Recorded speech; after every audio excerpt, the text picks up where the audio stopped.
Quiero que abran sus Biblias, hermanos, en el Evangelio de Mateo, en el capítulo 21. Y vamos a ver un acontecimiento sobrenatural que Jesús llevó a cabo en una higuera y que tiene una implicación espiritual que hoy vamos a descubrir y que yo he titulado No vivas una vida estéril. No vivas una vida estéril. Así se llama el tema del día de hoy, de acuerdo a lo que estamos siguiendo del Evangelio de Mateo en el capítulo 21. Y dice Mateo 21, 18 al 22. Por la mañana, volviendo a la ciudad, tuvo hambre. Viendo una higuera cerca del camino, se acercó, pero no halló nada en ella, sino hojas solamente, y le dijo: nunca jamás nazca de ti fruto. Y al instante la higuera se secó. Al ver esto, los discípulos decían asombrados: ¿cómo es que se secó enseguida la higuera? Respondiendo Jesús les dijo: de cierto os digo, que si tenéis fe y no dudáis, no solo haréis esto de la higuera, sino que a este monte, si a este monte le decís: quítate y arrójate al mar, será hecho. Y todo lo que pidas en oración creyendo, lo recibiréis. La mañana del lunes de la semana de la Pascua, Jesucristo entró en la ciudad montado en el pollino para cumplir la profecía de Isaías 49. El martes entró otra vez y limpió el templo de mercaderes, cambistas, y se retiró. Se fue hacia Betania. Ahora miércoles entró a Jerusalén por tercera vez desde que vino de Jericó. Estaba en Betania y regresaron a Jerusalén. Por el Evangelio de Marcos, que es un pasaje paralelo, nos enteramos de que la higuera abarcó 2 días. Este pasaje de la higuera abarcó 2 días. Ahí, si nosotros fuéramos a leer, ¿verdad?, Marcos 11 del 12 al 14 y después el versículo 20 al 26, nos vamos a dar cuenta que esto abarcó 2 días, el hecho de la higuera estéril. En Mateo 21, 18 al 22, que acabamos de leer, podemos ver claramente en este pasaje que si nosotros hacemos un análisis así rápido de lectura, leemos y tratamos de comprender, vamos a ver que todos los que no creen en el Hijo de Dios son como la higuera estéril. No tienen nada que ofrecer. Pero todo el que cree en el Hijo de Dios está lleno de frutos, no solamente hacia Dios, sino también hacia el prójimo. Por lo que la exhortación del día de hoy es que no vivamos vidas estériles, que tengamos fruto para Dios y fruto para el prójimo. Hermanos, la fe es un don del Padre que nace del corazón del hombre por la obra del Espíritu Santo.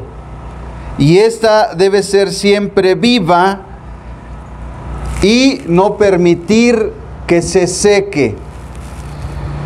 Porque la fe en Jesús es el único medio por el que nos podemos llenar de frutos espirituales y vivir vidas fructíferas. Creer en Dios es confiar en Él y estar de acuerdo con su voluntad. Dios nos manda que tengamos frutos de fe al dirigirnos a Él siempre en nuestra oración, pues Él siempre responde a una oración de fe. Si Jesús es nuestra vid y nosotros los pámpanos, llevaremos fruto, pues Él nos alimentará, nos fortalecerá y nos hará crecer. Por lo tanto, seremos fructíferos, no viviremos vidas estériles. Así que cuando Jesús entra al templo y purifica o hace limpieza del templo, fue en denuncia de la errónea adoración de Israel en el templo, por su carencia de fe y por vivir vidas estériles. Así, la maldición de la higuera fue una denuncia hacia Israel, su pueblo, como nación, en su esterilidad. En la Biblia vemos tipificado a Israel siempre como una higuera. Cuando dice Jesús, de la higuera aprended, cuando está en Mateo 24 dice, de la higuera aprended, es que nosotros pongamos nuestros ojos en el pueblo de Israel y veamos los acontecimientos para que veamos, ¿verdad?, en respuesta en nuestra vida, cómo el plan de Dios se está llevando a cabo en su pueblo y el fin del mundo se acerca. Este pueblo de Israel, que es la higuera, siempre lo vemos en la Biblia carente de fe. Siempre lo vemos en una esterilidad, sin dar fruto. Era inconcebible entonces que su Mesías los condenara, porque lo que hizo Jesús con la higuera, que era tipificada por Israel, fue condenarla. Él había entrado a la ciudad, lo habían glorificado, lo habían exaltado.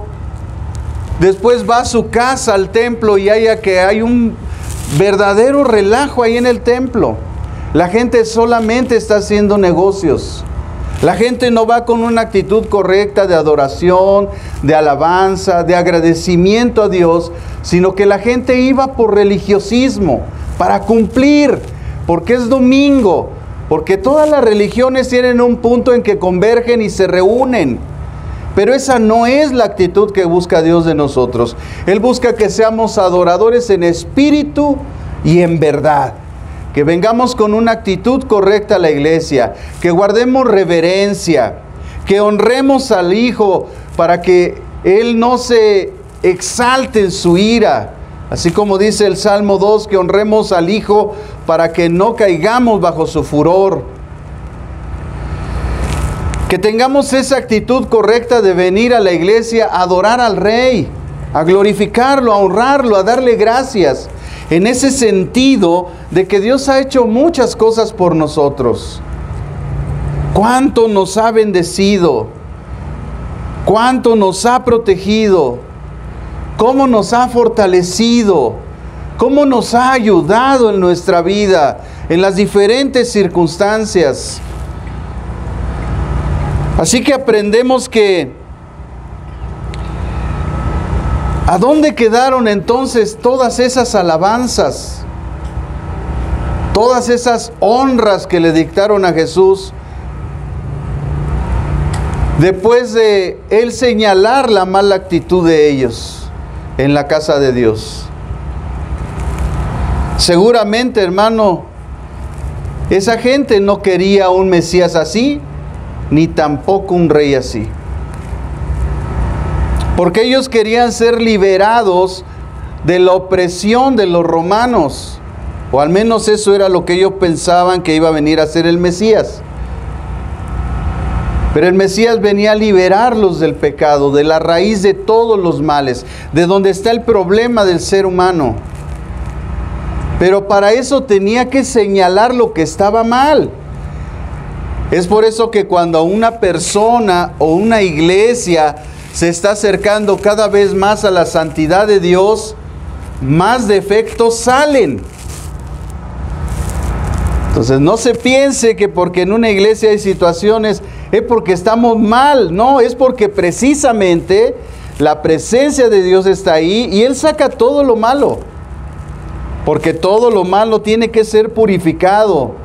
Es por eso que Jesús entró al templo y sacó todo lo malo.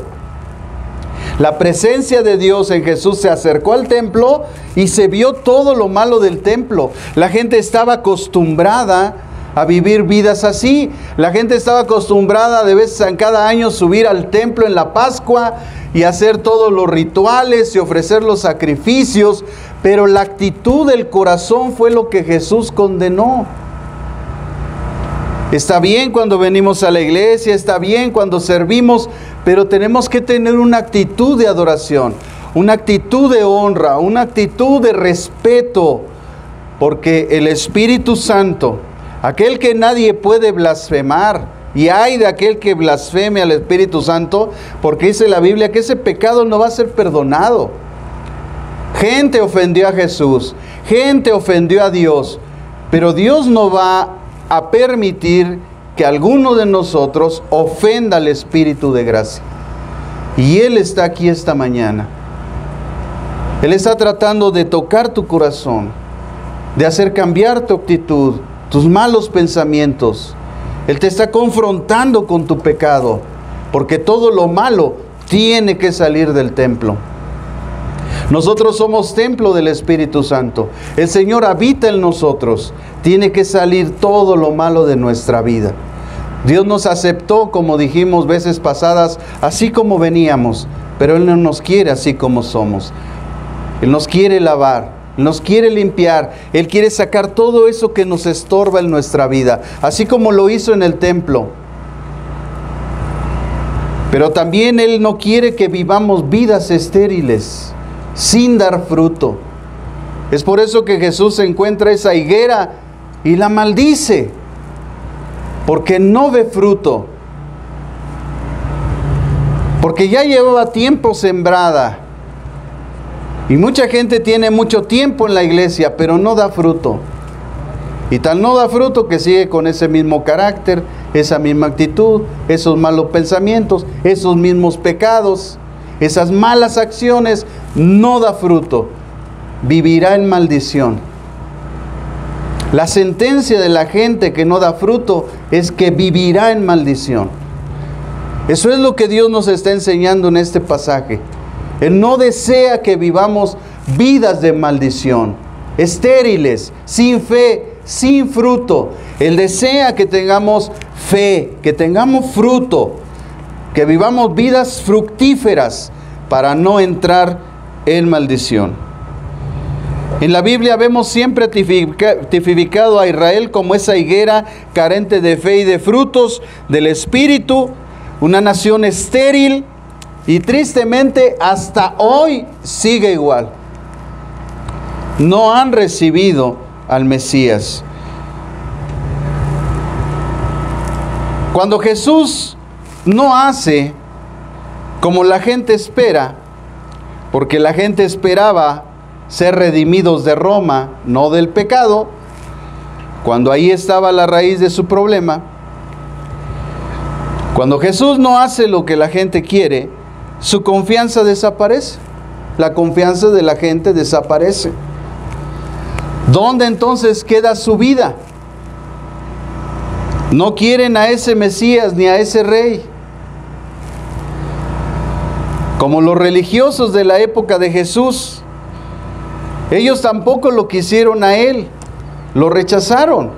Miren lo que dice Lucas capítulo 19, versículo 14. Lucas capítulo 19, versículo 14.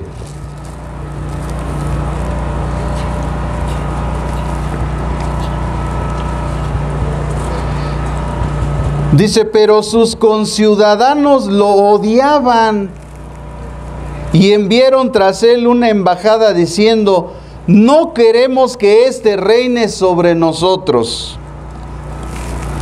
La gente rechazó a Jesús. Y la gente rechazó a Jesús, escuche esto, porque Jesús siempre los confrontó con sus pecados.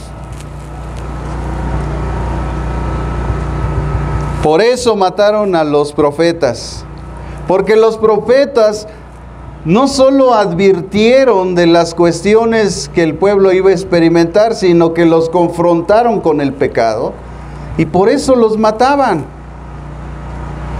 Juan el Bautista se enfrentó a Herodes y a Herodías por su pecado de adulterio y lo mandaron a que le cortaran su cabeza. Pero hermanos, el cielo y la tierra pasarán, pero las palabras de Dios nunca pasarán, porque es una exhortación para nuestro bien. Pero si usted piensa que esa era la única vez que el pueblo había rechazado a Jesús, no, miren, ya habían rechazado al Padre, ahorita estaban rechazando al Hijo. Cuando vino el Evangelio rechazaron al Espíritu Santo. En el primer libro de Samuel, en el capítulo 8, versículos del 5 al 7, primera de Samuel, capítulo 8, versículos del 5 al 7.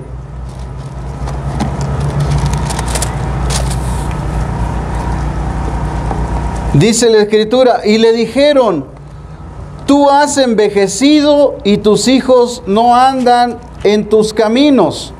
Por tanto, danos ahora un rey que nos juzgue como tienen todas las naciones. Pero no agradó a Samuel que le dijeran: danos un rey que nos juzgue. Y oró a Jehová.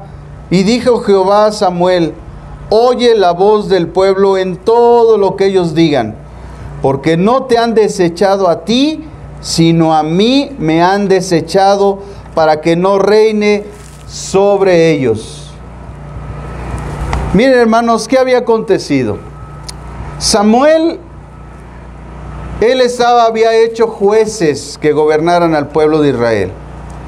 Desafortunadamente, como ocurre en las buenas familias, porque a veces no depende del líder espiritual, a veces los hijos son unos cabezones, y Samuel tenía 2 cabezones que no andaban en el camino de Dios.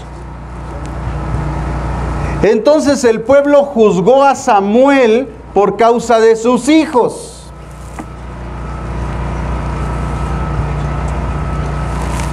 Y lo condenaron. Y le dijeron: tus hijos no andan en el camino.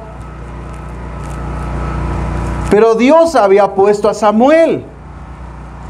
Al final, si Samuel moría, a Dios le tocaba definir o mandar quién sucedería o cómo sucedería el gobierno de Israel. Pero Israel no hizo así, ellos tomaron la iniciativa. Según su juicio, juzgaron a Samuel por causa de sus hijos cabezones, que no querían andar en los caminos de Dios. Y entonces Dios les dijo: haz como ellos quieren. ¿Por qué? Porque cuando Dios ve el corazón del hombre que no es recto, así lo deja que ande.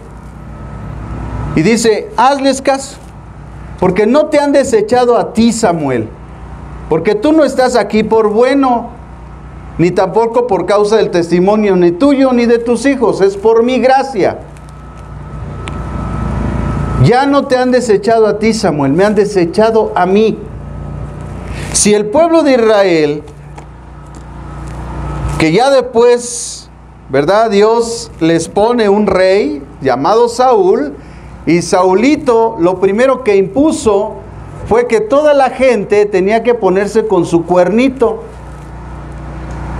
y empezó a sacar dinero de la gente, porque eso es lo que hacen los reyes humanos, ese gobierno monárquico. O sea, ellos rechazaron el reino de Dios y quisieron un reino monárquico. Dice: así como las demás naciones del mundo. Fíjense cómo la gente, hermanos, a veces prefiere vivir bajo el sometimiento del mundo, las reglas del mundo, las fuerzas espirituales de maldad del mundo, y no se quiere someter a Dios. Así que ellos rechazaron al Padre, a Jehová. Viene Jesús y también lo rechazan y le mandan decir: no te queremos a ti como rey. Hermanos, cuando el Evangelio se empezó a proclamar, tampoco recibieron al Espíritu Santo. Rechazaron a Dios por completo. Ahí usted entiende por qué la nación de Israel está pasando todo lo que está pasando. Porque han rechazado al Padre, rechazaron al Hijo y han rechazado al Espíritu Santo. Que esto no te acontezca, hermano. Dice en el versículo 18 y 19 del Evangelio de Mateo, capítulo 21, Mateo 21, versos 18 y 19, por la mañana volviendo a la ciudad tuvo hambre, y viendo una higuera cerca del camino se acercó, pero no halló nada en ella, sino hojas solamente, y le dijo, nunca jamás nazca de ti fruto, y al instante la higuera se secó. Lo que vamos a ver en este versículo, hermanos, es cuál es la expectativa del reino. Jesús deseaba que su pueblo tuviera fe y mostrara fruto. Esa era la expectativa del reino. Hallar fe en la gente para que den fruto. Pero no halló nada de eso, pues eran estériles. Hermanos, si queremos que Cristo sea formado en nosotros, debemos de tener fe y dar fruto. Dice la Escritura que el justo por la fe vive. Romanos 1:7. El justo por la fe vivirá. Pero también debemos de vivir vidas fructíferas. Mire lo que dice el Evangelio de Juan en el capítulo 15, en el versículo 8. Juan 15, 8. Yo ya lo encontré. Mire lo que dice. Juan 15, 8. En esto es glorificado mi Padre, en que llevéis mucho fruto y seáis mis discípulos. Vea cómo va de la mano, hermanos, el fruto y el ser discípulos de Jesús. Nadie puede dar fruto si no es discípulo de Jesús, si no se dispone a ser enseñado. Porque hay gente que por inercia dice que le viene la revelación del Espíritu y por eso tiene los pensamientos que tiene y por eso su vida no cambia, porque no se le ha explicado, porque él nunca ha querido venir a estudiar. La vida cristiana, hermanos, es una vida de fruto bajo un discipulado. Todos los seguidores de Cristo se dispusieron a ser enseñados por Jesús. El apóstol Pablo recibe el Evangelio e instruye a todos sus discípulos. Muere el apóstol Pablo y los discípulos de Pablo transfieren el conocimiento a los demás que empiezan a discipular. Y así nos podemos venir por todas las eras hasta el día de hoy. Y hasta ahora, los discípulos del Señor que hemos aprendido, que también nos hemos dispuestos a ser discipulados, estamos ahora transmitiendo este conocimiento a nuestros discípulos, a ustedes, los cuales el día de mañana también tendrán discípulos, e igual, hermanos, se seguirá esto como una red, porque el cielo y la tierra pasan, pero la palabra de Dios no pasa. Pero hay gente perdida en el universo, que el diablo le ha metido todas esas cosas, que el conocimiento viene por inercia. Así como ayudarles, hermanos. La Biblia dice claramente, hermanos, que el fruto, que nosotros Dios pide que llevemos mucho fruto, y ese fruto viene si nosotros también le anexamos que nosotros seamos discípulos y seamos enseñados. Porque se tiene que sacar todo ese falso conocimiento que se nos vino a impartir por la religión y que traemos cargando pensamientos religiosos, vidas religiosas, fruto de religiosismo. Porque solamente venimos el domingo, porque pensamos que seguir a Cristo es nada más venir los domingos, así religiosamente como lo hacen los mormones, los testigos de Jehová y todas las religiones. No, hermanos, la vida del cristianismo es una vida de fruto en nuestra vida, es el fruto del Espíritu, pero también en un sometimiento al discipulado, a ser enseñados. Dile al que está a tu lado, ahí te hablan. Sí, porque a lo mejor piensa que no es para él. No, esto es para alguien que no vino. No, es para ti. Si tú estás aquí, es para ti. No es para el que no vino. El que no vino se lo perdió y Dios le va a hacer un examen el día de mañana, y si lo reprueba no va a tener justificación, porque su responsabilidad de haber estado aquí aprendiendo. Disponerse en todo eso, hermanos. Jesús, hermanos, deseaba que su pueblo tuviera esa fe. Pero ¿cómo viene la fe si no es por la palabra de Dios? Y si no es porque estamos siendo enseñados. El diablo ha hecho muchas tonterías. Y nuestra responsabilidad es sacar todas esas herejías, malas enseñanzas que se han introducido.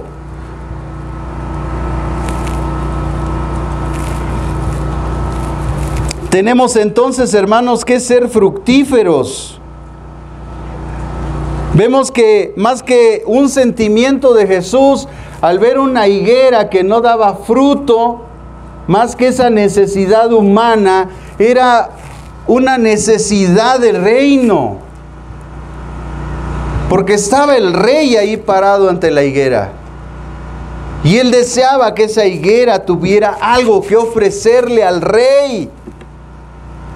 Hay gente que no tiene nada que ofrecerle al rey.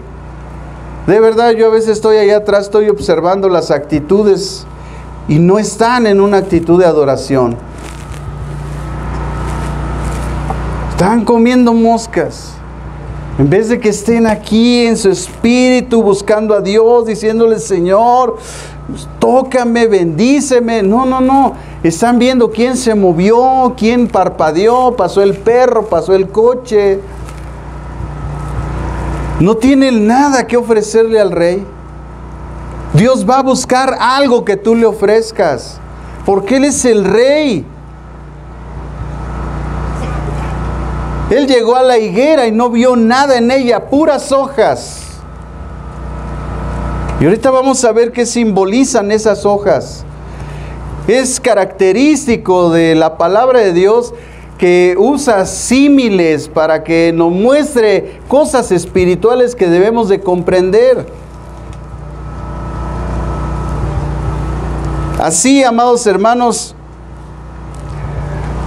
Jesús nos enseña las implicaciones de la expectativa del reino. Él busca fruto. En una vida Dios va a buscar fruto. No va a querer que tú siempre sigas con ese carácter y esa actitud. Él va a buscar fruto en tu vida. Tenemos entonces que ser fructíferos. No nos queda de otra. No debemos de vivir vidas infructuosas, porque el Señor va a buscar un día en tu vida fruto. Te va a dejar un tiempo en la iglesia. Y sí, vas a estar aquí brincando, levantando las manos, llorando, lo que sea. Pero Él va a buscar fruto. Que tu actitud, tu carácter, tus pensamientos hayan cambiado. Estés viviendo una vida nueva. Trates bien a tus padres, trates bien al vecino, trates bien al amigo, sepas perdonar, sepas aguantar las debilidades de los débiles. Sepas entender a la gente. ¿Por qué están así? Pues porque no conocen de Dios. Pero tú lo conoces. Entonces tú muéstraselos con su vida. Con tu propia vida muéstrales quién es Dios. Ni siquiera les digas que eres cristiano. Ni lo necesitan saber. Muéstrales con tu vida quién es Cristo en ti. Ellos al rato van a sacar de tu corazón, de tus propias bocas, que tú conoces al Dios vivo y verdadero. No necesitas ponerte estandartes.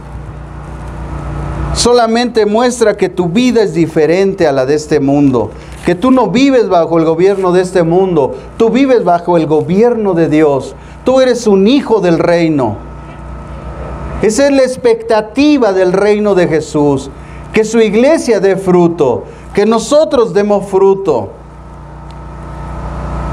Entonces, debido a que no vio ni halló nada, entonces dice ahí Mateo capítulo 21, versículo 19, en la segunda parte, que Jesús le dijo: nunca jamás nazca de ti fruto. Y al instante la higuera se secó. Nunca jamás nazca de ti fruto. Nunca jamás. Vean la sentencia de Dios, hermanos. Tenemos que aprender que cuando algo no vive en el propósito por el cual fue diseñado, vive en maldición. La gente que no está siguiendo a Cristo vive en maldición. La ira de Dios está sobre de ellos. Dios no los ama, ¿eh? La ira de Dios está sobre de ellos. Dios quiere amarlos, pero para eso tienen que venir a Él. Tienen que conocerlo. Tienen que conocer el plan de salvación. Tienen que nacer de nuevo. Tienen que empezar a servir al Rey. Tienen que empezar a aprender del Rey, mientras viven en maldición. Yo no sé, hermanos, si tú quieras vivir en maldición. Todo aquel que no vive por el propósito por el cual fue diseñado, vive en maldición.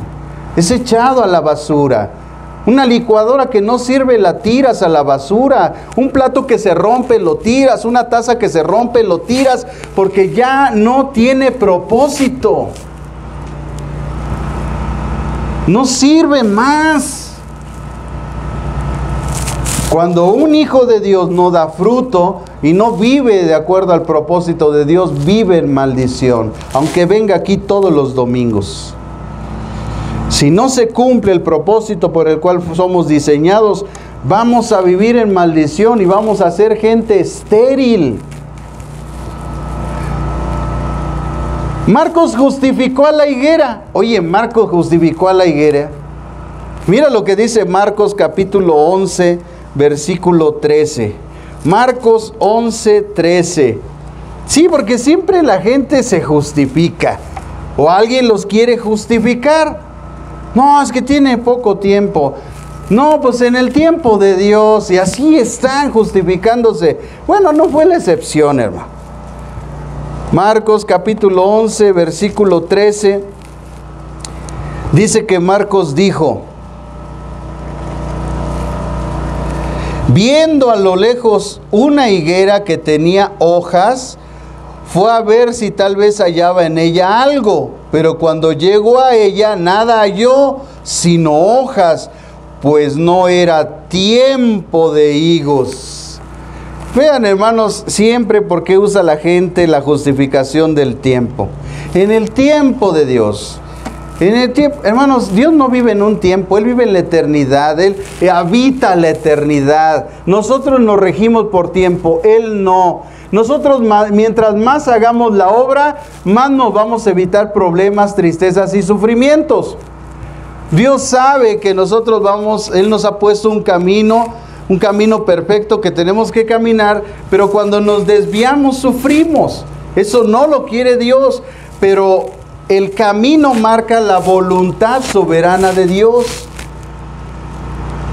Pero cuando nos desviamos, Dios permite, porque también está la voluntad permisiva de Dios, porque no somos robots y Él respeta nuestra decisión. Él no quiere que caminemos ese camino de desvío, pero si lo queremos caminar, bueno, pues lo único que va a pasar es que vamos a sufrir.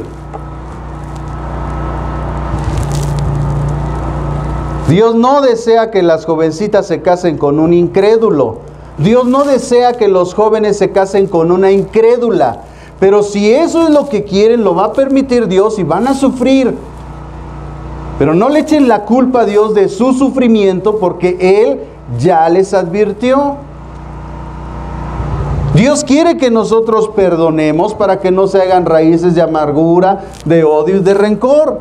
Pero si al rato caemos en cama por una enfermedad, por causa del pecado que le hemos dejado avanzar en nuestra vida, no le echemos la culpa a Dios, ni estemos ahí quejándonos cuando nosotros lo hemos permitido. Esa no era la voluntad soberana de Dios, pero lo ha permitido por tu necedad, porque no quieres entender, porque te gusta vivir sometido a este mundo.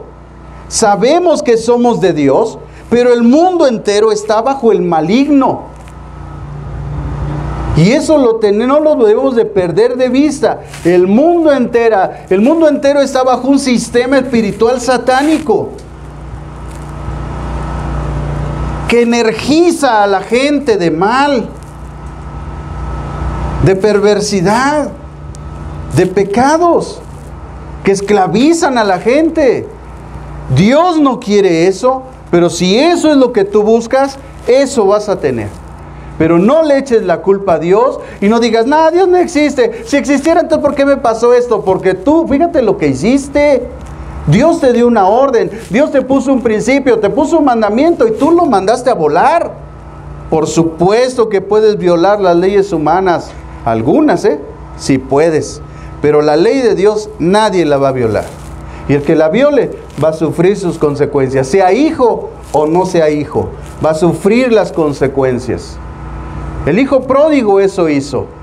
Pensó que sus capacidades, pensó que su dinero, pensó que el tener la herencia era suficiente, cuando no todos nosotros dependemos del Padre. Y allá terminó mal. Como toda la gente que se separa de Dios termina mal, tarde que temprano termina mal. Al rato sus hijos andan en el mundo, al rato sus hijos andan renegando de Dios, porque nunca lo conocieron. Porque si el que conoce a Cristo nunca se aparta de Él, de verdad, nunca. Y aunque a veces erramos, el Señor nos trae al camino de nuevo, porque somos hijos. Y Dios a sus hijos que ama los corrige, los jala hacia el verdadero camino. Fuimos escogidos por gracia. Fuimos escogidos por gracia, por su bendita misericordia.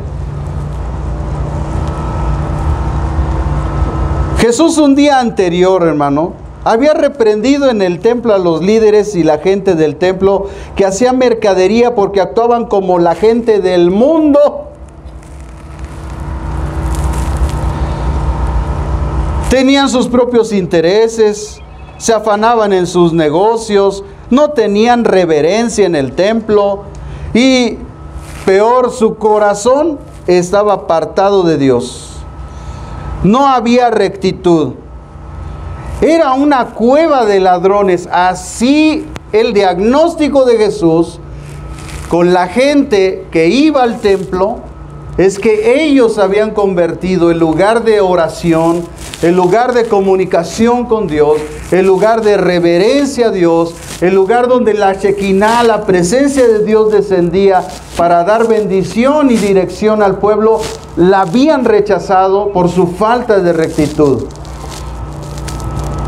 Es por eso que Santiago nos ha advertido con anticipación. Busque Santiago capítulo 4, versículo 4. Santiago 4, 4. Oigan las palabras de Santiago, son fuertes, ¿eh? Ahí está para los que se ofenden. Miren lo que dice: adúlteros, ¿no sabéis que la amistad del mundo es enemistad contra Dios? Escuche esto: cualquiera pues que quiera ser amigo del mundo se constituye en enemigo de Dios. ¿Y sabe en qué contexto lo dice? ¿Cuál es la gente mundana? Escuche esto, hermano, porque hay gente que no tiene ni la menor idea de lo que es una vida mundana. Mire el versículo 1. ¿De dónde vienen las guerras y los pleitos entre vosotros? ¿No es de vuestras pasiones, las cuales combaten en vuestros miembros? Codiciáis y no tenéis, matáis y ardéis de envidia, nada podéis alcanzar. Combatís y lucháis, pero no tenéis lo que deseáis, porque no pedís. Pedís y no recibís, porque pedís mal para gastar en vuestros deleites. Y entonces les dice, adúlteros. Esta es la gente mundana, hermanos. La gente mundana tiene estas características. Vive en guerras, pleitos, llena de pasiones, codiciosas, son asesinos, arden de envidia, todo quieren, nada alcanzan, dicen que pelean, dicen que luchan, pero no tienen nada. ¿Por qué? Porque no oran, porque no piden, porque viven una vida sin oración. La gente mundana no ora, son adúlteros. Estos son los mundanos. Pero ¿sabe qué ha hecho el diablo? Dice que los mundanos son de la forma de vestir. Dice que los mundanos son los que siguen ciertas tradiciones. No, hermanos, estos son los mundanos. Aquí dice claramente, tienen estas características. No piden, no oran. Es una gente sin oración. Y cuando piden, no reciben, porque piden mal. ¿Y por qué piden mal? Porque no saben orar. Escúchelos. Ore usted, hermano. Tú, hermano. Tú, como no ora, no sabe ni qué decir. Así encuentras a los mundanos en la iglesia. No saben orar. Ni por la sopa que se llevan a la boca. No saben orar. Pero quieren pedir, quieren recibir, no saben orar.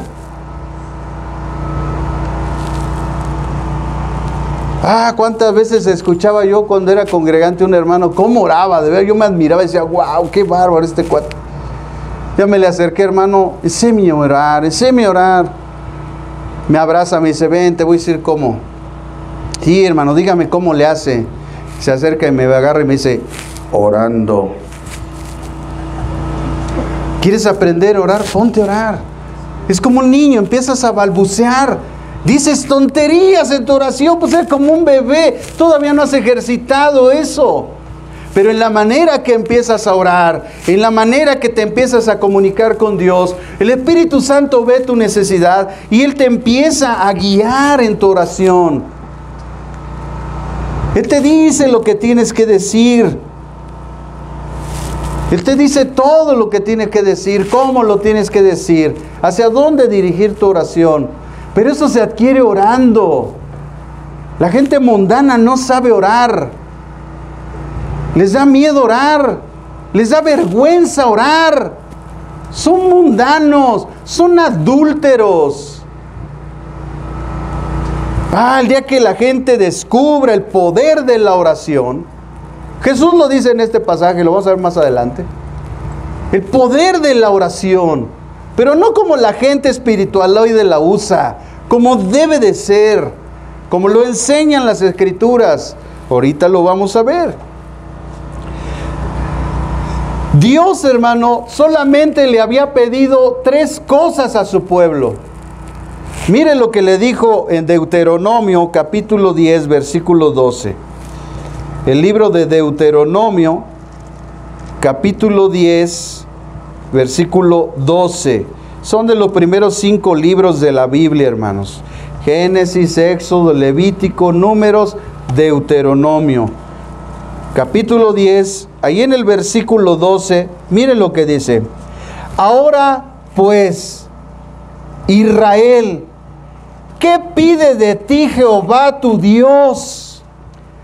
Sino que temas a Jehová tu Dios, que andes en todos sus caminos, que ames y sirvas a Jehová tu Dios con todo tu corazón y con toda tu alma, que guardes los mandamientos de Jehová y sus estatutos que yo te prescribo hoy, para que tengas prosperidad.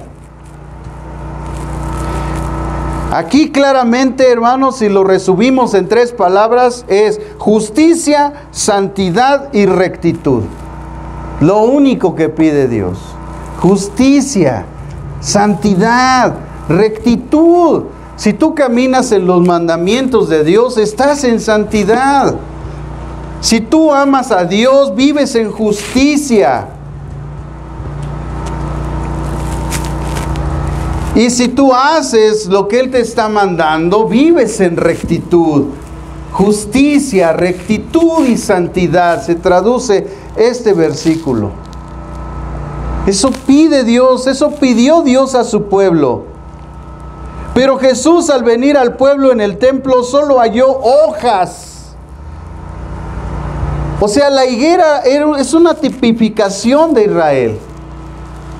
Y al llegar Jesús, es como cuando Él llegó y se introdujo a la ciudad, y cuando entró al templo lo único que halló fue hojas.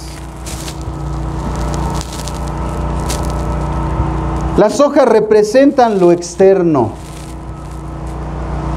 la apariencia de vida. Pero Dios no desea solo la apariencia, Él pide fruto. Sí, aquí traemos una camisa que dice cristianos y salimos a la calle, mi coche trae un pescado y sí, hojas. Digo que soy cristiano, hojas. Vengo el domingo, hojas. De repente sirvo, hojas. Él quiere fruto, no hojas. Eso halló en su pueblo, hojas. Este pueblo de labios me honra, pero su corazón está lejos de mí. Hojas. La gente de labios honra a Dios, pero con sus hechos lo niegan. Hojas. Dios no quiere hojas, Él quiere fruto. Fruto visible. Ay, hermano, fui fuera nada más de predicar. Nada más de pararse aquí y decir gloria a Dios y a ver cuántos tumbo y a ver cómo motivo a la gente. Hermanos, se requiere fruto, ejemplo de los líderes. Qué fácil hablar, qué fácil mandar. Es necesario dar fruto a los líderes. Tenemos que servir los líderes también, mientras nuestro cuerpo lo permita.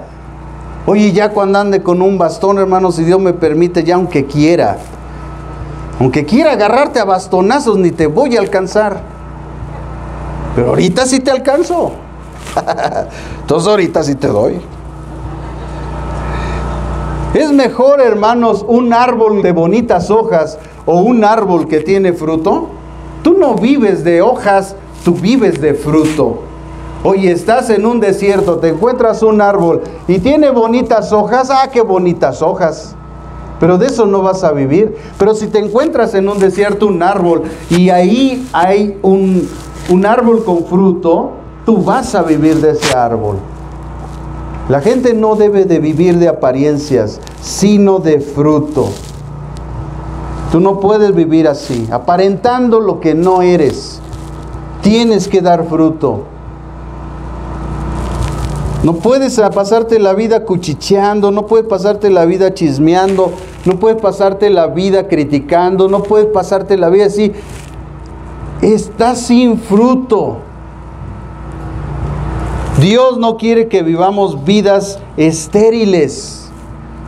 Él necesita vidas de fruto.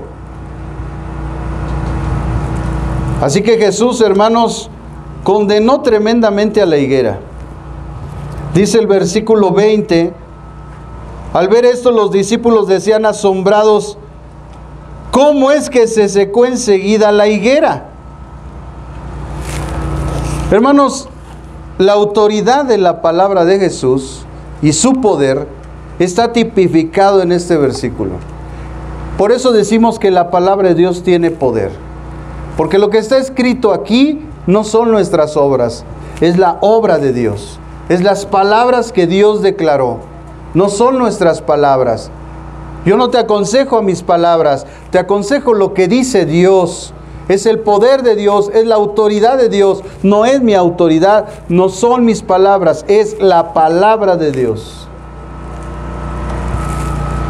Y aquí lo que vemos es el poder y la autoridad de la palabra de Jesús. Por eso se secó de inmediato. ¿No quieres dar fruto? Para eso fuiste diseñado. ¿No quieres dar fruto? Entonces sécate.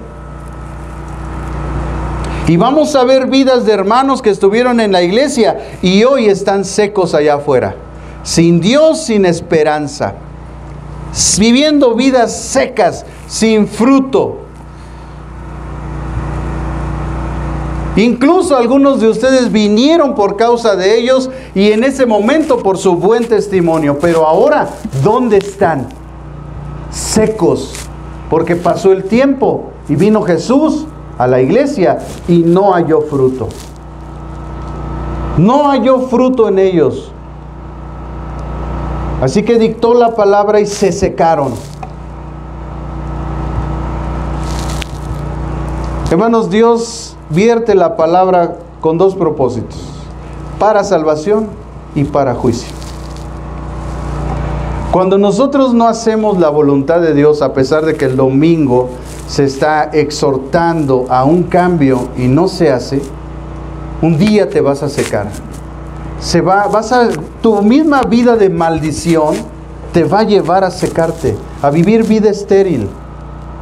Así ya hay muchos allá afuera, hermanos. Que esto no te acontezca a ti.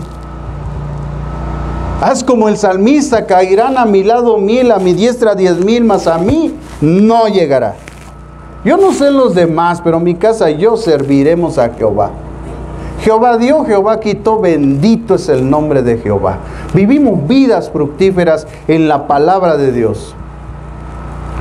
Pero cuando nos olvidamos de eso porque queremos vivir vidas mundanas, en pleitos, en iras, en contiendas, en pasiones, bueno, esa vida mundana te va a llevar un día a que seas estéril y te seques por completo. De inmediato te seques.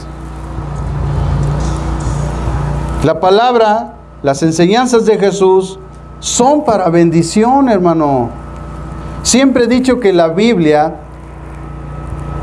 es el acto de Dios de amor, de gracia y de misericordia más grande después de la entrega de Jesús en la cruz de parte de Dios hacia el ser humano. Si no tuviéramos esta bendita palabra, ¿cómo nos guiaríamos? ¿Cómo tendríamos nosotros el conocimiento de Dios? Sería imposible. Dios tuvo gran misericordia de esta generación al entregarnos su palabra, al tenerla escrita en diferentes idiomas. Letra chica, mediana, letra grande, diccionarios, libros de comentarios teológicos que nos ayuden. ¿Por qué en esta época necesitamos tantos libros? ¿Por qué necesitamos tantas enseñanzas? ¿Por qué tanta gente ha escrito? Porque el diablo se ha metido. Y necesitamos estudiar para sacarlo, para sacar sus mentiras, para que tengamos discernimiento, para que al conocer la verdad nos libere de la mentira y podamos ser libres y podamos caminar el camino que Jesús nos ha trazado y no nos desviemos, no andemos así como las serpientes, caminemos un camino recto. Por eso tenemos que estudiar, por eso Dios ha permitido esta generación, porque hubo una generación de ateos que contaminó el mundo. Ateos, psicólogos, sociólogos, contaminaron el mundo. Sus escritos contaminaron la mente de la gente. Le robaron la fe, literalmente.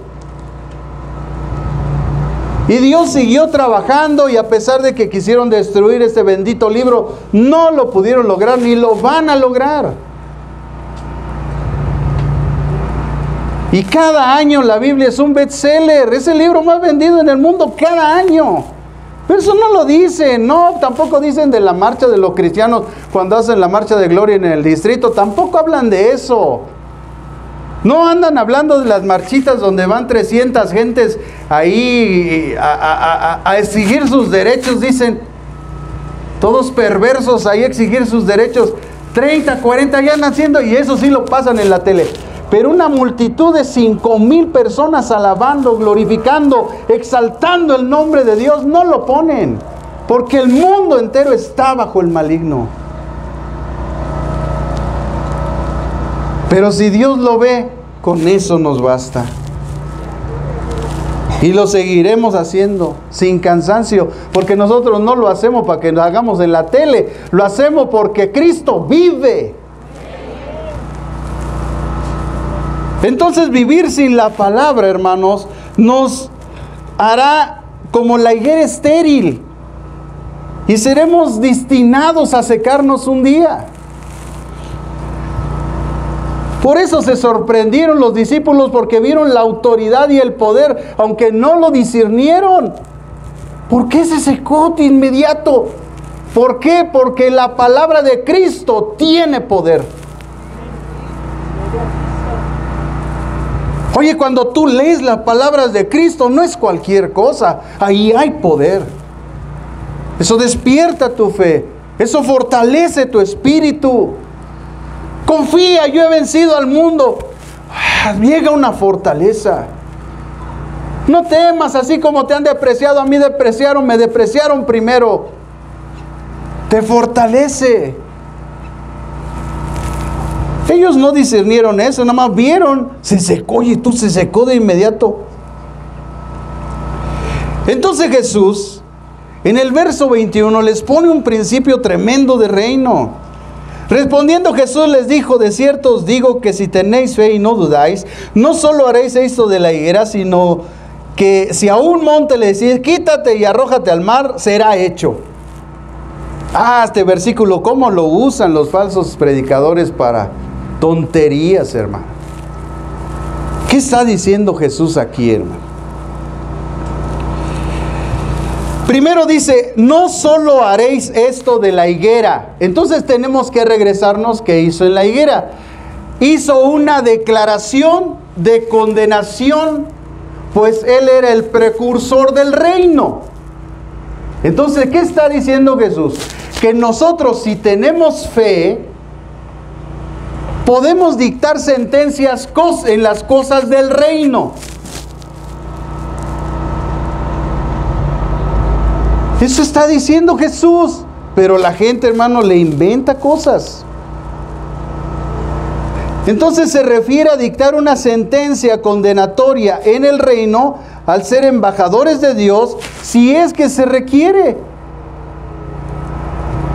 ¿Y has escuchado en la boca de los discípulos de Cristo frases condenatorias? Oye, los hijos del trueno dijeron: Señor, tú mándanos y ahorita damos la palabra y que caiga fuego del cielo y que se consuma toda esta ciudad. Vemos a Pablo diciendo: si es Alejandro, es Himeneo, ya los entregué a Satanás para que ya no anden blasfemando. Sentencia condenatoria, porque somos del reino y estamos para proteger las cuestiones del reino. ¿Qué estaba haciendo Himeneo y Alejandro? Blasfemando cosas en la iglesia. Y viene una declaración condenatoria de Pablo y dice: ya los entregué a Satanás para que dejen de blasfemar. Han sido excomulgados, ya no son parte de la iglesia, no son parte del cuerpo de Cristo, están excomulgados. Eso estaba diciendo Pablo. Estaba dictando sentencia condenatoria porque él es un embajador del reino. Entonces Jesús dice: ustedes harán lo mismo de la higuera, declararán condenatoriamente cuando eso afecte al reino, porque ustedes son embajadores del reino. Después Pablo ve a un chamaco que anda ahí adulterando y dice: lo entrego a Satanás. Eso es lo que Jesucristo está enseñando. Tenemos esa autoridad siempre y cuando sean las cuestiones del reino, que traiga un prejuicio a la iglesia. La religión lo usó con la Santa Inquisición y mataron a gente discriminadamente, sin discernimiento, solamente porque estaban en contra de sus preceptos y principios religiosos. Y los mataron como herejes y quemaron a muchos hijos de Dios. Los condenaron, los sacrificaron, los torturaron. Pero no es para eso que usa la autoridad de Dios. Es con respecto a las cosas del reino, a la enseñanza, a no permitir que anden diciendo herejías. Pero hoy, hermanos, el falso amor que se ha proclamado, el falso amor, porque el verdadero amor va acompañado de justicia. El falso es solamente, sentimiento, amor, love you. I love you, my friend. Amor y paz. Ay, manita. Y por atrás. Parece que tienen amor. Sentimiento, hermano. No es el amor de Dios. Hay una descripción de características del amor de Dios. Clara, tajante. Ahí en la carta de los Corintios, el capítulo 14, si no mal recuerdo, ahí está. ¿Qué es el amor? Es la preeminencia del amor. No podemos vivir vidas estériles en Cristo, hermanos. Entonces, si tenemos fe, podemos actuar en aspectos de esta índole del reino de Dios, de dictar sentencia condenatoria.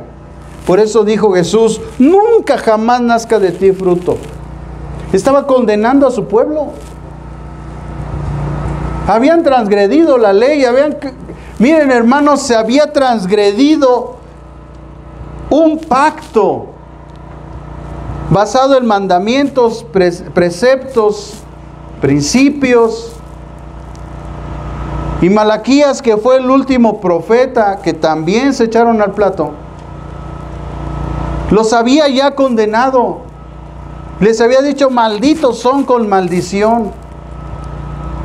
Después de que muere Malaquías, 400 años, 400 años de oscuridad, de que el cielo guardó silencio por la maldad de Israel, por no escuchar la voz y la dirección de Dios, por hacer de acuerdo a sus sentimientos, de acuerdo a sus pensamientos, de acuerdo a su corazón malvado y perverso. 400 años que Dios guardó silencio. Job 1 año no escuchó la voz de Dios, ¿y cómo le fue?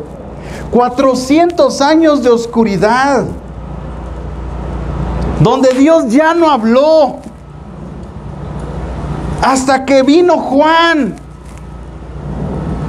Y Juan despierta otra vez el corazón de Israel y los llama al arrepentimiento. Le dice, Israel, arrepiéntete, cambia tu manera de pensar, haz frutos de arrepentimiento. Porque el arrepentimiento sin fruto no es arrepentimiento. Ya estoy arrepentido, pastor. ¿Y qué estás haciendo? ¿Lo mismo? ¿Lo mismo? No estás arrepentido, vives en maldición, eres estéril. Un día no te extrañe que sientas aquí en tu corazón irte de la iglesia, porque eso es lo que piensa la gente. Miren, hermanos, ¿quién da el querer como el hacer? Es Dios. Entonces, si tú tienes esos sentimientos, es por lo malo que está en ti, porque la Escritura dice que Dios no permite que en sus atrios, en su templo, en el lugar de la alabanza, estén los impíos. Pone en el corazón de la gente irse, porque viven en pecado, porque Dios ya les dio tiempo. No tienen fruto, viven vidas estériles. No debemos vivir vidas estériles y sin fruto. Tenemos que ser obedientes a Dios. El reino de Dios, hermano, requiere fe sin dudar. Por eso Jesús dijo, si tienen fe y no dudan, no solo van a hacer la acción condenatoria, sino que le van a decir a este monte, quítate, y se quitará. Porque, hermanos, en el reino de Dios se requiere quitar obstáculos. Y Dios tipifica un obstáculo grande, una montaña. Como tú que vas caminando y te encuentras una montaña, dices, Dios, ¿cómo voy a atravesar esa montaña? Ese obstáculo me está obstruyendo al camino que yo quiero seguir de ti. En la vida cristiana se presentan obstáculos. Muchos de ellos son nuestras malas amistades, nuestras malas influencias. Es un obstáculo que hay que quitar. Tu pensamiento a veces es el mayor obstáculo. No puedo, no sé siquiera, es que sí, es que ahí está un obstáculo. Todas nuestras debilidades, obstáculos. Por eso dice, si tienes fe, ¿cuántos tienen fe? Entonces quiten sus obstáculos. En el reino de Dios se requiere también la fe sin dudar para quitar obstáculos. Y no se trata de pensamiento positivo. Se trata de aplicar un principio de Dios en mi vida. Tomar la palabra de Dios, hacerla mía y empezar a declararla. Pero no en mis frases personales, en lo que aquí dice. La Biblia dice, Jesús le dijo al diablo, la Biblia dice. Y a los religiosos, la Escritura enseña, está escrito en la ley. O sea, Jesús hacía alusión a la palabra de Dios, no a sus palabras. La palabra de Dios tiene poder y quita obstáculos. Dice Jesús, oye, si puedo dictar algo condenatorio, quiero decirles que yo también por la fe puedo quitar obstáculos, montañas si es necesario. Tipifica un problema con una montaña. Cualquier problema, por grande que sea, la fe sin dudarlo puede quitar. Pero la verdad es que hemos dejado de orar. La verdad es que ya no queremos ir a la presencia de Dios y pasar tiempo con Él, estudiando esta bendita palabra, dejando que el Espíritu Santo nos instruya, nos guíe, nos redarguya y si es necesario nos postre en el suelo, para que podamos avanzar, para que podamos quitar esos obstáculos que están obstruyendo nuestra vida para vivir una vida de fruto delante de Dios en la buena voluntad de Dios. ¿Sabe el mayor obstáculo que yo he visto en la gente? Se llama dinero. Qué tremendo es eso.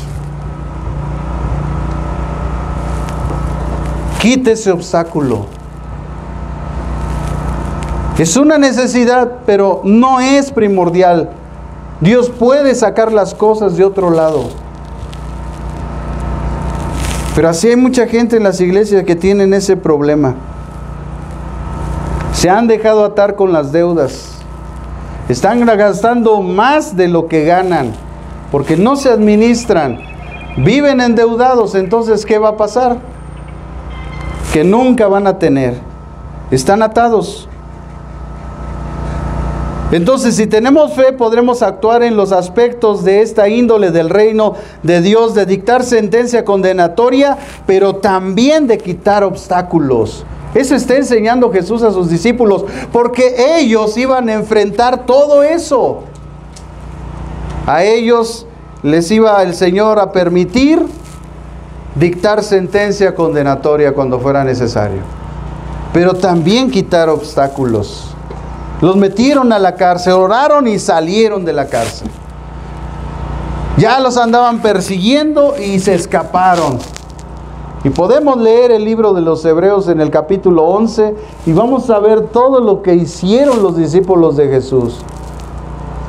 Cruzaron montañas, pasaron hambres, desnudez, vieron a sus muertos resucitar, o sea, hicieron cosas impresionantes. Quitaron los obstáculos por la fe. Todo el capítulo 11 de Hebreos les dicen que ahí está todos los de la fe, los más grandes de la fe. Oye, hasta Sansón está. A pesar de lo que hizo, Dios le dio tiempo de arrepentimiento, de cumplir el propósito de Dios en su vida, y está en la lista de los que por fe hicieron grandes cosas. Solamente tenemos que venir a la palabra. Jesús también entonces enseña que el reino enfrenta obstáculos grandes. Y Jesús había otorgado autoridad a sus discípulos y poder para quitar por medio de la fe sin dudar todo obstáculo, incluso una montaña. Por eso el reino, hermanos, requiere fe sin dudar. Mire lo que dice Mateo 17:20. Dele vuelta un poquito más para atrás. En el capítulo 17, versículo 20, Jesús les dijo: por vuestra poca fe, de cierto os digo que si tenéis la fe como un grano de mostaza, diréis a este monte, pásate de aquí a allá, y se pasará, y nada os será imposible. El reino de Dios requiere fe sin dudar, para quitar los obstáculos que el reino de Dios enfrenta. Así que Jesús concluye, hermano. Dile al que está a tu lado, ya nos vamos. Fíjese lo que dice Jesús, hermano, en el versículo 22. Y todo lo que pidáis en oración creyendo, lo recibiréis. Todo lo que pidáis. Sí, todo. Pero también a ver a qué le llama Dios todo. Porque tú todo, ahí puedes meter una tele, un camión, un coche, un viaje a Acapulco. Bueno, pero Dios no está pensando en eso. ¿Qué es todo para Dios? No todo para ti. Eso es lo que tienes que discernir. Porque hay gente que dice, como aquí dice todo, pues todo para mí es esto. Bueno, pero no es todo lo que tú dices, es todo lo que es para Dios. ¿Qué es todo para Dios? Primero dice que la oración, hermanos, es muy importante en la vida cristiana. Si queremos vivir vidas fructíferas, no estériles y sin fruto, la oración es muy importante. Por eso la incluye en este pasaje Jesús. Si deseamos que Dios obre en nuestra vida de acuerdo a sus propósitos, debemos de orar primero. Así que leímos en Mateo 7:7 que Dios puede hacer grandes cosas, maravillosas cosas, hermanos, pero no de acuerdo a lo que nosotros queremos, sino a los propósitos del reino. Recuerde que estamos nosotros viendo eso, el propósito del reino. No estamos viendo nuestros propósitos personales. Dice Mateo 7:7, escuche estas palabras: pedid y se os dará, buscad y hallaréis, llamad y se os abrirá, porque todo aquel que pide recibe, y el que busca halla, y al que llama se le abrirá. ¿Qué hombre hay de vosotros que si su hijo le pide pan le dará una piedra? ¿O si le pide un pescado le dará una serpiente? Pues si vosotros, siendo malos, sabéis dar buenas cosas a vuestros hijos, cuanto más vuestro Padre que está en los cielos dará buenas cosas a los que le pidan. Así que todas las cosas que queráis que los hombres hagan con vosotros, así también haced vosotros con ellos, pues esto es la ley y los profetas. Vean cómo va acompañada la oración de las obras. Yo le llamo oración. Oro, pero acciono. Señor, dame un trabajo y me quedo ahí en mi casa. No, oro y salgo a buscarlo. Oración. Por eso Jesús manda a hacer. Por eso dice, si vosotros hacen, si ustedes hacen a otros, eso les va a ser hecho a ustedes. Recuerden que todo el capítulo 5, capítulo 6 y capítulo 7 de Mateo, si nosotros empezamos a ver, nos vamos a dar cuenta que cuando Jesús empieza en el monte, es el sermón ético de Cristo. Son principios y fundamentos del reino. Jesús empieza hablando de la pureza del corazón. a vivir en amor ágape y de sacrificio, en valorar al ser humano y darle su valor, a entender la cruz, entender su justicia, entender su misericordia y recibir su gracia. De todo eso habla el sermón ético de Jesús, del capítulo 5, el capítulo 6, capítulo 7. Así que este pasaje está dentro de este sermón ético. Y ahí en el capítulo 7, después de haberlos enseñado a orar, que dice en el capítulo 6, les empieza a enseñar a orar, les dice en el capítulo 6, versículo 5, cuando ores, no seas como los hipócritas, porque ellos aman orar de pie en las sinagogas. O sea que la gente siempre quiere mostrar su forma de oración delante de los demás. Pero realmente una persona se sabe si ora bien cuando está en la presencia de Dios, en lo íntimo. Por eso Jesús dice en el verso 6, pero tú cuando ores, entra en tu cuarto, cierra la puerta y ora a tu Padre que está en secreto, y tu Padre que ve en lo secreto te recompensará en público.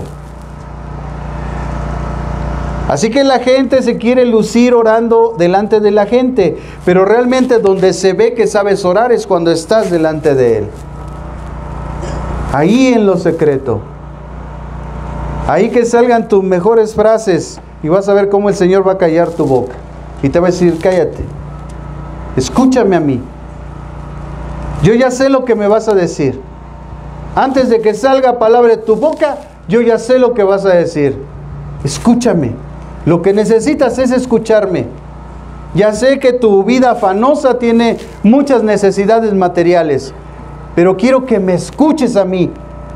Hermano, cuando nosotros estamos en la presencia de Dios y nos destinamos a orar, créame que nos callamos delante de Él. Y lo único que queremos es aprender a escucharlo a Él, porque no es importante lo que yo le diga, sino lo que Él me dice. Él sabe mis necesidades. Así es como se aprende a orar, aprendiéndolo, escuchando a Él. Porque ya no salen tus frases. Tu vida, tu oración es dirigida por el Espíritu Santo. Ya no oras tu vanidad, tu codicia, ni tu orgullo, ni tu egoísmo. Oras de acuerdo a su voluntad. Sí, Señor, te escucho. ¿Qué voy a orar? El Espíritu Santo te dirige. Ahora sí ora. Porque ya no estás en tu carne, estás en mi espíritu.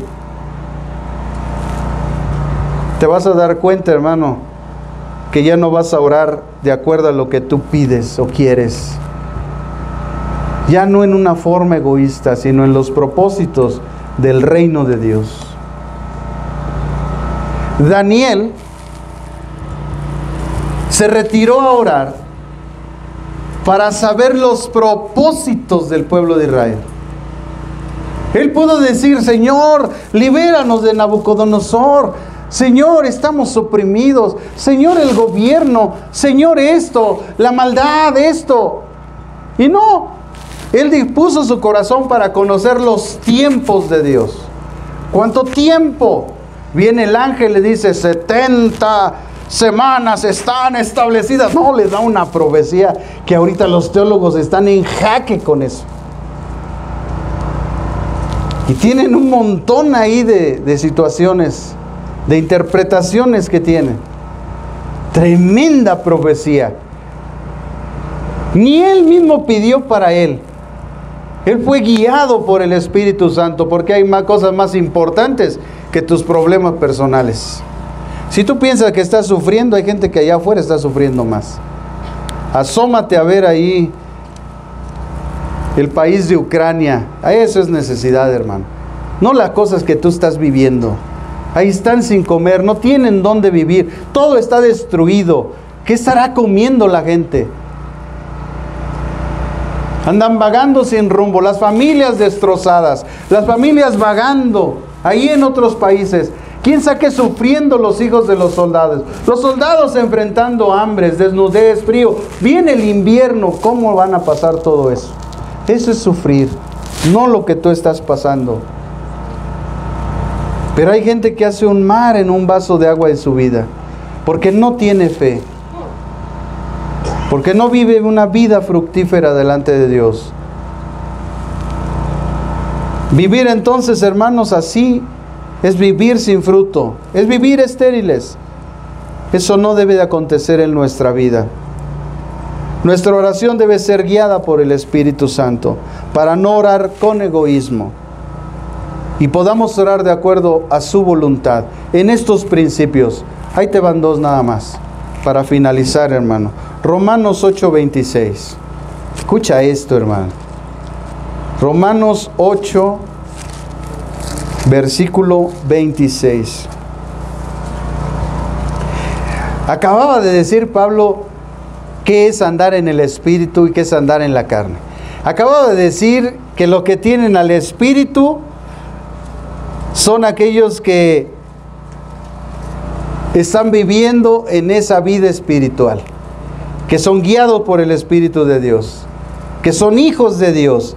Y después ahí en el versículo 26 les dice: de igual manera el Espíritu nos ayuda en nuestra debilidad. Pues ¿qué hemos de pedir como conviene? Escuche esto: no lo sabemos. Pero el Espíritu mismo intercede por nosotros con gemidos indecibles. Es decir, que nosotros no sabemos cómo orar. Es necesario depender de la dirección del Espíritu Santo. Y cuando empezamos a ser guiados por el Espíritu Santo es el que realmente está intercediendo, porque está poniendo las palabras precisas que debemos de declararle a Dios. Mire, hermano, un día escúchate orar. Cuando estés orando, escúchate orar. Yo la vez que dije, me voy a escuchar orar, y empecé a orar yo en mí, me di cuenta, hermano, de todas las tonterías que oraba. Todas las veces que usaba de repeticiones. Escúchese, ¿cuántas veces usted repite Padre Santo, Padre Santo? Padre, Padre, Señor, Señor. Escúchese. Pero cuando usted es guiado por el Espíritu de Dios, usted hace una oración coherente. Una oración que va dirigida por el Espíritu Santo, va guiada, con propósitos de reino, no en el egoísmo de nuestra carne y en nuestras necesidades, en la dirección del Espíritu Santo. Lo que Dios quiere que oremos, cómo quiere que Él pidamos, qué quiere que le pidamos. Entonces hacemos una oración correcta. Vea el otro principio, Primera de Juan, capítulo 5, Primera de Juan, la primera carta del apóstol Juan, en el capítulo 5, en el versículo 14 y 15. Primera de Juan 5, 14 y 15. Escuche, esta es la confianza que tenemos en Él, que si pedimos alguna cosa, escuche, conforme a su voluntad, entonces ya allí no es cualquier cosa, ¿verdad? Entonces, ¿qué es todo? Todo lo que va de acuerdo a la voluntad de Dios. Si pedimos cualquier cosa de acuerdo a su voluntad, Él nos oye. Si no es su voluntad, no nos va a oír. Y si sabemos que Él nos oye en cualquier cosa que le pidamos, de acuerdo a su voluntad, no hay que perder eso de vista, sabemos que tenemos las peticiones que le hayamos hecho. Y conste que este pasaje se da en el contexto del pecado. Porque después dice: si alguno ve a su hermano cometer pecado que no sea de muerte, pedirá y Dios dará vida. Esto es para los que cometen pecado que no sea de muerte. Porque hay pecado de muerte y pecado que no es de muerte. Por el cual dice Juan, Hay pecado de muerte por el cual yo no digo que se pida. Adulterio, fornicación, asesinato, que ahí entre el chisme, el maldecir, hablar mal de la gente, todo eso es pecado de muerte. Por eso no se pide. Que Dios tenga misericordia de esa gente. Hasta ahí. Pero si queremos una restauración o restitución, un perdón de los pecados del hermano, que no sea pecado de muerte. Eso es lo que está enseñando Juan, hermano. Hay pecado de muerte por el cual yo no digo que se pida. Y podemos leer toda la ley de Dios y ahí dice, ¿verdad? El que deshonra a padre y a madre muera irremisiblemente. Es un pecado de muerte que los hijos estén afrentando a los padres, que los estén deshonrando. Es pecado de muerte. La mujer que fue en adulterio, hallada en adulterio, la iban a apedrear. Pecado de muerte. La persona que levanta falso testimonio, pecado de muerte. Hay muchos pecados de muerte que la Biblia enseña. Y la cual dice Pablo, Juan, no intercedan por esa gente. Por eso en el 13 les dijo, estas cosas os he escrito a vosotros que creéis en el nombre del Hijo de Dios, para que sepáis que tenéis vida eterna, para que creáis en Él, en el nombre del Hijo de Dios. Por eso dice, esta es la confianza que tenemos en Él, que si pedimos a alguno conforme a su voluntad, porque es su voluntad que seamos salvos, sí. Entonces cuando le pedimos a Dios la salvación, Él la otorga. Porque la voluntad de Dios es que nadie se pierda y que todos procedan al arrepentimiento. Por eso esto está en el contexto de pedir salvación por causa del pecado. Esa es la confianza que tenemos en Él, que si pedimos alguna cosa conforme a su voluntad, Él nos oye. Pero si no es su voluntad, no nos va a oír. Señor, es que este muchacho, es que ya viste qué ojos tiene, Señor. Está bien guapo, es un nini, pero está guapo. ¿Será la voluntad de Dios? No, ni te metas en camisa de 11 varas, vas a sufrir. Si eres hijo de Dios, vas a sufrir, porque esa no es la voluntad de Dios. Y yo no sé por qué a veces digo esas cosas, y es que comúnmente las jovencitas y los jovencitos caen en ese pecado. Que se aferran con gente que no conoce de Dios y al rato están sufriendo. Porque han desobedecido a Dios. Así que, hermanos, concluimos esto. La religión vacía invariablemente presenta muchos adornos exteriores, las hojas de los árboles, en forma de prendas o formas de vestir, adornos exteriores y apariencias, fraseologías aparentemente espirituales, ostentosidades, ritos y rituales, prohibiciones de aparente piedad. Pero como dice Colosenses 2:23, tales cosas tienen a la verdad la apariencia de sabiduría en una religión humana, en la humillación de sí mismo, en el trato severo del cuerpo, pero carecen de valor alguno contra los apetitos de la carne. ¿Qué realmente es lo que debemos de vencer? Nuestros apetitos carnales, no nuestras apariencias. La apariencia no dice nada, hermanos. Lo que dice es el actuar de la gente. Jesús varias veces usó la higuera para transmitir verdades espirituales.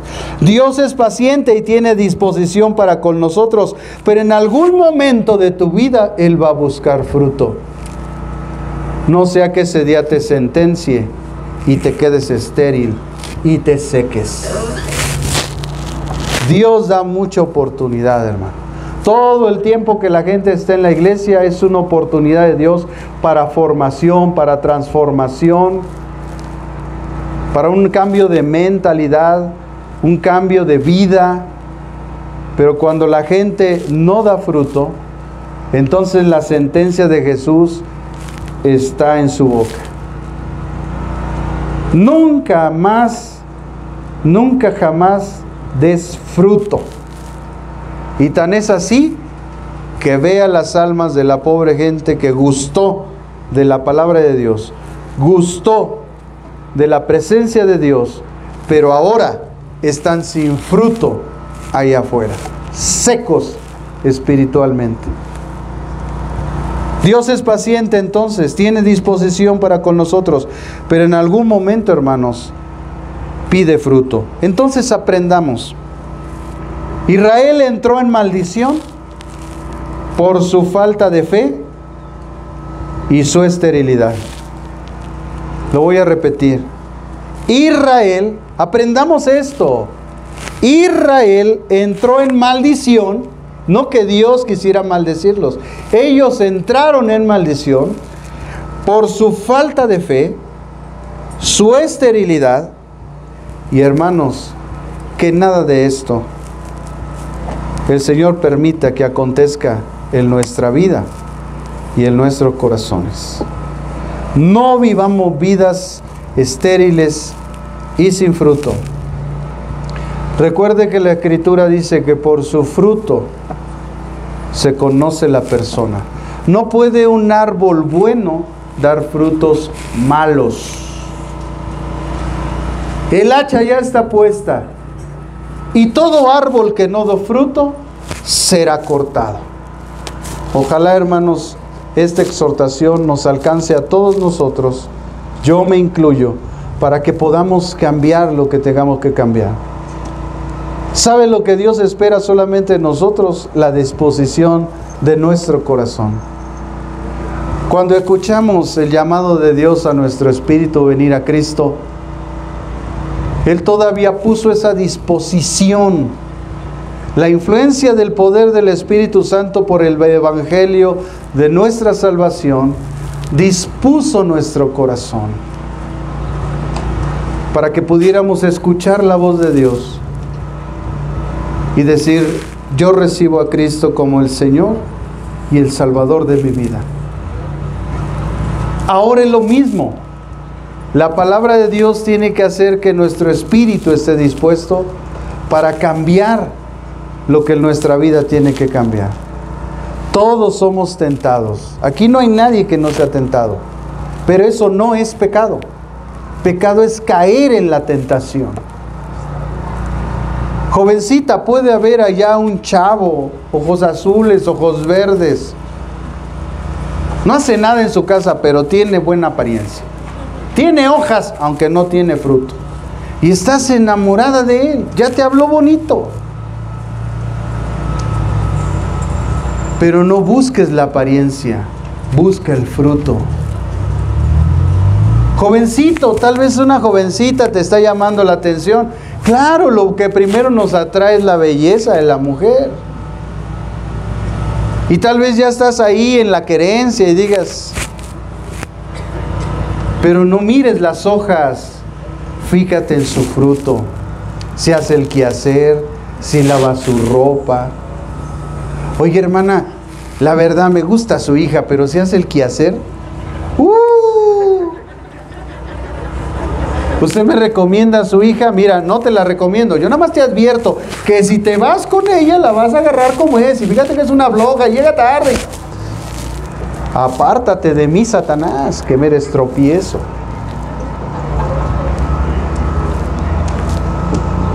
Como adultos, desafortunadamente a veces la vida, por no tener a Cristo en nuestra vida, se destruyó.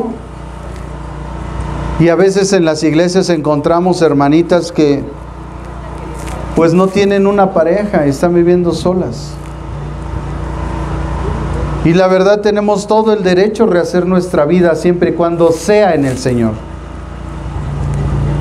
Pero si nos vamos a fijar en un hermano, fíjate que tiene buen fruto, que viene a la iglesia, que sirve, que trabaja, que es responsable, que es amoroso, que es atento. Ya ahí métele lo que quieras, que te trae dulces, chocolates, te habla bonito, ya si quieres. Pero fíjate primero en lo primero. porque si no al rato se andan quejando. Yo por eso siempre a las parejas les digo, ¿y ya se fijaron bien? ¿Y ya lo pensaron bien? ¿Realmente este es la persona que va a estar contigo toda tu vida?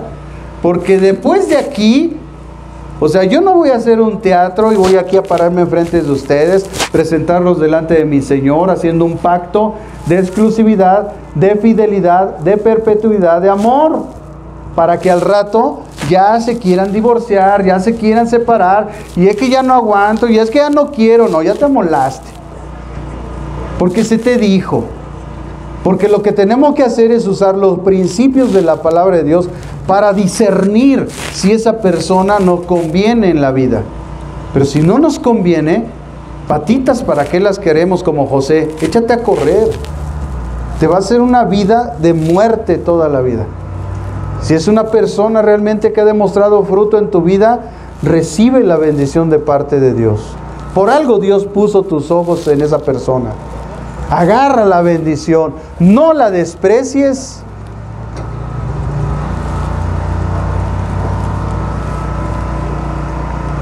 Por eso tenemos que tener mucho cuidado, hermano, la gente que elegimos. Y esto va mucho para los jóvenes, fíjense bien. No porque en el Face aparece bonito, ahí se arreglan. Venlo en persona. Así ha habido gente que en el Face se enamora, pero ya cuando se citan y se ven de frente dicen, ah, caray. No, me voy con Hermelinda Linda. Me voy con el Changoleón, por lo menos tiene dinero. Hermanos, Dios nos exhorta a la sabiduría, nos exhorta a la prudencia, pero eso se adquiere a través del conocimiento de los principios de Dios. ¿Usted cree que Dios desea algo mal para nosotros? No, hermanos, Él desea que vivamos vidas fructíferas, prosperadas como su pueblo. ¿Qué te pide Dios? Que seas justo, que seas recto y que ames al Señor tu Dios con todo tu corazón. Entonces serás prosperado. Esas palabras declaró a su pueblo Israel. ¿Tú quieres saber lo que Dios dijo para nosotros? Hay unas palabras que me gusta mucho leer porque la verdad son gloriosas. El apóstol Pablo un día, cuando estaba escribiendo a una de las iglesias más espirituales que existían en la antigüedad, les dijo estas palabras. Aquí vemos a un Pablo más espiritual, más crecido espiritualmente, más pleno en el ministerio. Y le dice a esta iglesia, póngase de pie, hermano, porque esto es para usted. Esto es para usted, esto es para mí. Esto es lo que Dios desea para nosotros. Estas palabras fueron dictadas en la eternidad para su pueblo bendito. Oh, hermanos, somos una nación santa, un real sacerdocio. Él nos llamó a anunciar las virtudes de aquel que nos llamó de las tinieblas a su luz admirable. Él quitó las tinieblas de nuestra alma y nuestro espíritu. Él apartó al maligno de nosotros. Él no nos puede tocar. Eso es lo que termina diciendo Juan en el capítulo 5 de su primera carta. Que el maligno no nos toca. Y dice el apóstol Pablo: bendito sea el Dios y Padre de nuestro Señor Jesucristo. Oiga, escuche esto. Que nos bendijo con toda bendición espiritual en los lugares celestiales en Cristo. O sea, si queremos bendición espiritual tenemos que estar en Cristo. Y el que está en Cristo, nueva criatura es. Las cosas viejas pasaron, todas son hechas nuevas. Hemos nacido de nuevo. Según nos escogió en Él antes de la fundación del mundo, para que fuéramos santos y sin mancha delante de Él. Oiga, yo tengo defectos. A lo mejor ya se dio cuenta, qué bueno. Usted tiene también defectos. Pero delante de Él, por lo que hizo Jesús en la cruz, tú y yo estamos santos y sin mancha. Eso la gente no entiende esto. Por su amor, escuche esto, por su amor nos predestinó para ser adoptados hijos suyos. Oye, por Jesús, por decirse hijo, lo querían matar. Por eso este mundo nos desprecia, porque somos hijos de Dios. Por medio de Jesucristo, según el puro afecto de su voluntad.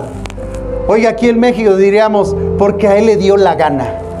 ¿Y por qué tú? Porque Él quiso. ¿Tienes algún problema? Sí, reclámale a Él. Punto. Por el puro afecto de su voluntad. ¿Para qué? ¿Para qué todo esto? Para la alabanza de la gloria de su gracia. Para que Él fuera glorificado por su gracia, con la cual nos hizo aceptos. Vea, nos hizo aceptos, no que éramos aceptos. Nos hizo aceptos en el amado. ¿Quién? En Cristo.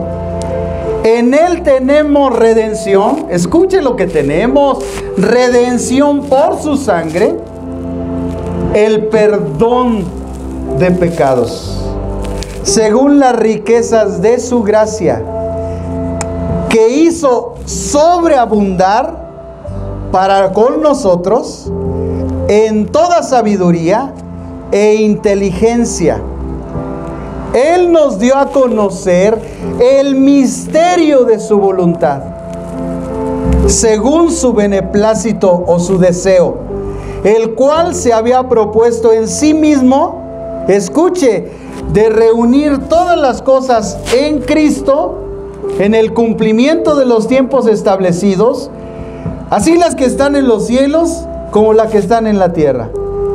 En Él, asimismo, tuvimos herencia, habiendo sido predestinados conforme al propósito del que hace todas las cosas. Todos tenemos un propósito. Conforme al propósito del que hizo todas las cosas, según el designio de su voluntad, a fin de que seamos para la alabanza. Escuche esto: que seamos para la alabanza de su gloria. Por eso cuando Jesús entró en el templo y vio que no lo adoraban y no lo alababan conforme al mandamiento de Dios, se llenó de celos. Su enojo, su furor vino con la gente porque no tenían la actitud correcta.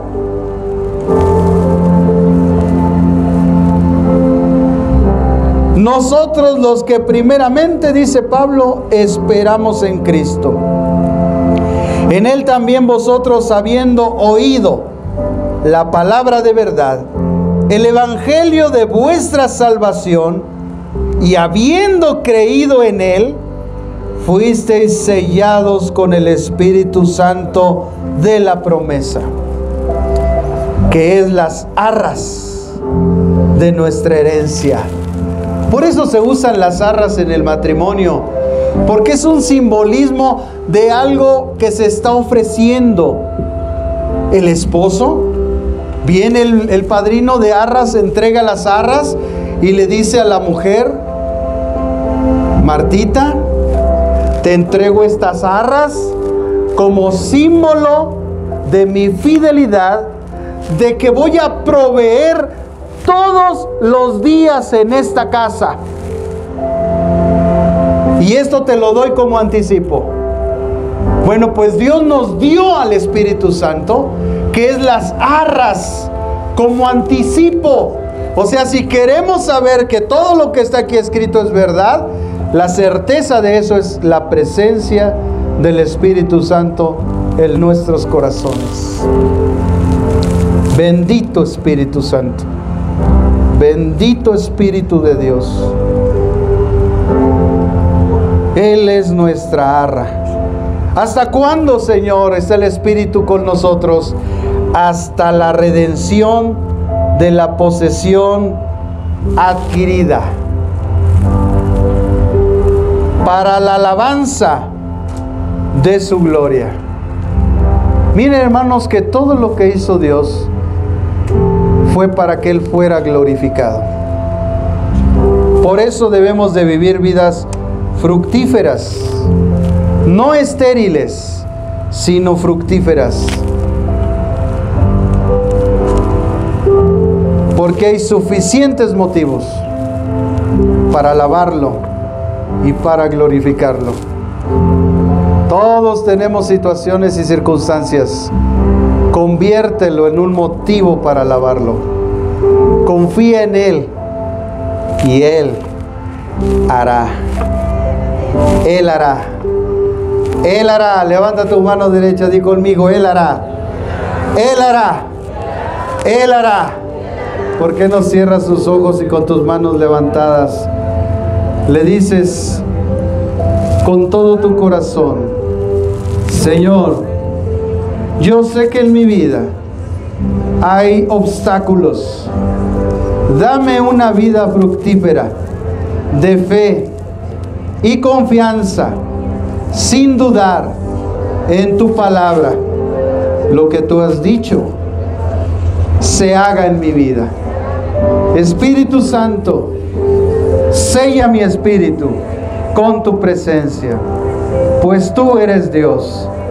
Tú eres las arras de las promesas dictadas por el Señor en su palabra. Espíritu Santo de Dios, ven a mi vida, libérame, consuélame, redargúyeme, exhórtame, motívame, esfuérzame, fortaléceme. Espíritu Santo, te necesito, Señor. Ayúdame en todas mis necesidades. Guía mi oración. Intercede por mí ante el Padre de las misericordias. Guía mi vida en la voluntad de mi Padre que está en los cielos. Lléname de tu gracia, de tu misericordia. Te entrego mi vida y todo lo que soy. Pido que tu favor esté siempre delante de mí. Tu bendición me siga, me prospere todos los días de mi vida, para la alabanza y la gloria de tu santo nombre, Señor. Amén. Aleluya.